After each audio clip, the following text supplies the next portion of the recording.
রাধে রাধে। স্বয়ং ব্রহ্মার দিবারাত্রির সময়কাল কিভাবে নির্ণয় করা হয় তা আমরা জানার চেষ্টা করব। সত্য, ত্রেতা, দাপর, কলি এই 4 যুগকে একত্রিত করলে দেবতাদের যুগ অথবা দিব্য যুগও বলা হয়ে থাকে।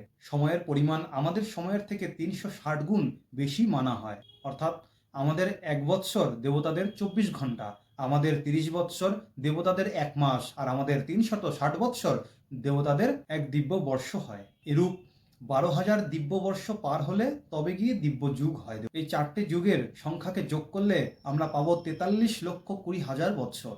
দিব্যবর্ষের হিসাবে 1200 দিব্যবর্ষে কলিযুগ, 2400 দিব্যবর্ষে দাপর যুগ, 3600 দিব্যবর্ষে ত্রেতা যুগ এবং 4800 দিব্যবর্ষে সত্যযুগ হয়। 4টে যুগকে মিলিয়ে 12,000 বৎসর হয়। এ হলো একটি দিব্য যুগ। এরূপ 1000 দিব্য যুগে ব্রহ্মার 1 দিন হয়। ঠিক একইভাবে ততটা যুগেই 1 রাত্রি হয়। রাধে রাধে।